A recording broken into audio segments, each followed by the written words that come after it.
If you've been around this channel for a while, you know that I am a Street Fighter 2 fan. And if you haven't been around this channel for a while, what are you doing? Go ahead and hit that subscribe button. Come hang out with us. We are having fun here on RGT 85. But Street Fighter 2 is a game that really has made a lasting impact on me. And it's kind of interesting how I got into Street Fighter 2 as well, because honestly, originally I was a Mortal Kombat fan. You know, I loved the digitized graphics. I loved the violence and the blood and the fatalities and all that stuff. And I had it on my Sega Genesis, and I always loved playing it. And I hadn't really played Street Fighter until I went to a hotel, and I remember I was walking to the swimming pool there, and they had a couple arcade cabinets, and I got, you know, a couple quarters from my mom, and I was like, hey, I want to play some games. And one of the games was Street Fighter 2, and I played it, and I was like, hey, this is pretty cool. But it wasn't really until I got Street Fighter 2 Champion Edition on the Sega Genesis that I really fell in love with the game, because I was able to play it at home. I was able to really, you know, look at the game and get into the game, and I was just blown away by it. I loved how all the characters felt unique and different. I loved all of their special abilities and special moves and whatnot. It was just such a fun game, and the different backgrounds and stuff. It was just so much fun, and it's still fun to play that game today, whether you're playing it on the Genesis or one of the 3 versions on the Super Nintendo. It's still a timeless game that just goes down in history as one of the greatest. But it's interesting because for many years I've heard about the PC Engine version of Street Fighter 2 Champion Edition, and many say that it is better than the Super Nintendo and the Sega Genesis version, which makes no sense to me because the PC Engine is sort of this weird system that wasn't quite 16-bit, but somehow produced a better version of Street Fighter 2. How is this possible? Well, I recently got a PC Engine, and I picked up Street Fighter 2 Champion Edition on this. And on my Patreon page, yes, I have a Patreon, you should check it out if you're a cool kid, one of the reward tiers is where you can have me make a video on a subject. And Alan decided that he wanted me to do something on the PC Engine, and then he said, you know what, do something on Street Fighter 2 Champion Edition. Because it's crazy just how good this game is. It's crazy how Capcom managed to fit this game onto one single hue card. So today we're going to take a look at Street Fighter 2 Champion Edition for the PC Engine and why it's just a technical marvel.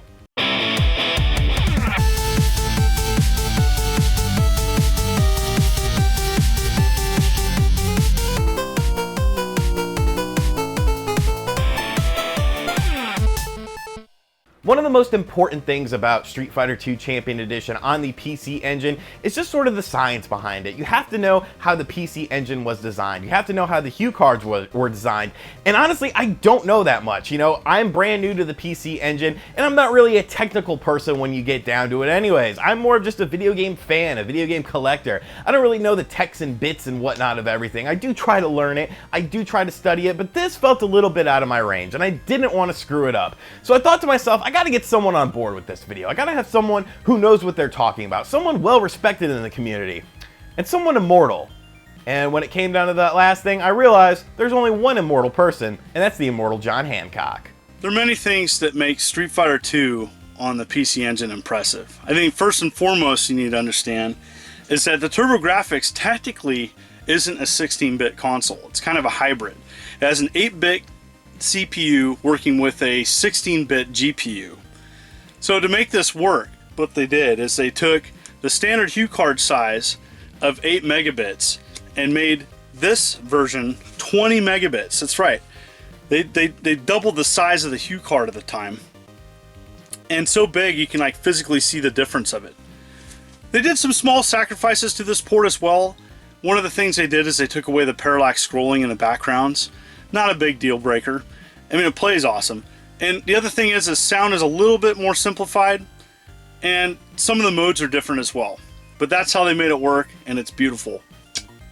So now that we have the technical specs of the hue cards and the PC Engine hardware out of the way, it's pretty amazing that Capcom managed to get this game running on the PC Engine and running just so well, because it doesn't really make sense. When you think about it, Capcom always boasted, you know, how many megs their game were, and that was a big thing on the Genesis and the Super Nintendo, how many megs your game was, and that was a big selling factor of Street Fighter 2 Champion Edition. So when they released this on the PC Engine, I can't imagine people expected it to be as good as it is. But when you look at the game itself, it's freaking amazing. Now, my PC Engine only has composite out, and I did want to record the actual footage from the actual system. So the quality of the footage will not be that great throughout this video. You've probably already seen some, but I wanted to keep it real. I wanted to keep it authentic with this video, and it just blows me away with how good this is. Now, before we even get into the graphics of the game, we have to talk about the PC Engine controller, because it is a 2-button controller, and I don't have a 6-button controller for it. And you would think to yourself, well, how the hell are you playing Street Fighter 2 on 2 single buttons?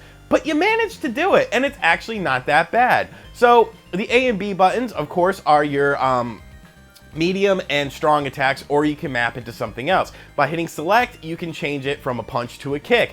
And it's totally awkward. It totally doesn't work. It's totally not perfect for competitive play, but just pick up and play casual play. I got adjusted to it pretty quickly, and I was actually pretty impressed with how well it worked. Now, there are 6-button controllers available for the system, so I do recommend that if you own a PC Engine and you want to experience this game in all of its glory, that you pick up a 6-button controller. I am definitely in the market for one. Hopefully I'll find one at the con I'm at this weekend. But that's really an interesting point to me, because Capcom managed to still make this a very playable fighting game with just 2 buttons. And also, there are more fighting games on the system that came out later on that used something called the arcade card for the system, which gave the system more RAM, I believe, that allowed for more expansive games to be available on the CD-ROM portion of it. And obviously, you could fit more on a CD-ROM when you look at a game like Rondo of Blood. That's an amazing game. But this was not on a CD. It was on a Hue card. And when you pop in this Hue card and you start playing the game, it's magical.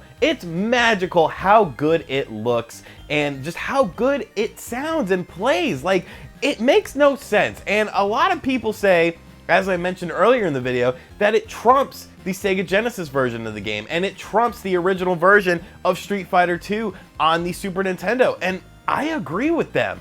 Like, yeah, the sound might not be as good, but the sound is also, you know, a bit dodgy on the Genesis, of course, because of the sound chip in that. So that's pretty much a wash. When you look at the smoothness of the gameplay, when you look at the vibrant colors and how good everything looks, it's absolutely amazing how Capcom put so much into a Hue card and made it look so damn good on this system.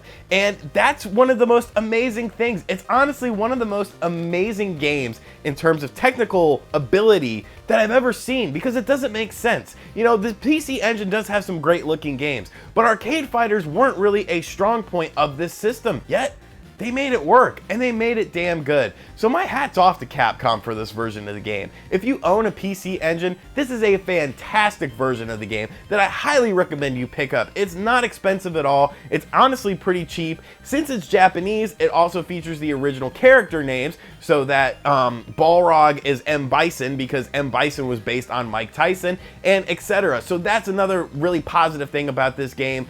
There's just so much to love. It is a crown jewel of the PC Engine collection. It is a crown jewel of my collection, even though it's cheap, because it's an amazing game. It's an amazing game to play. It's an amazing technical marvel, and just awesome. Awesome, awesome, awesome. So I want to thank you, Alan, for making me talk about this, because I honestly feel like I might not have done this sort of video unless you told me to.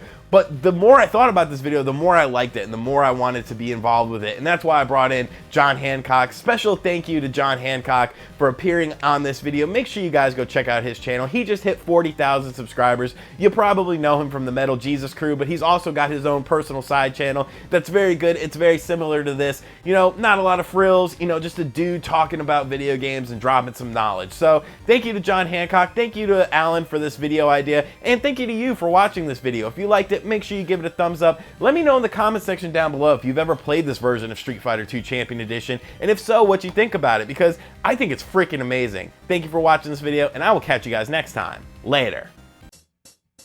RGT 85, RGT 85.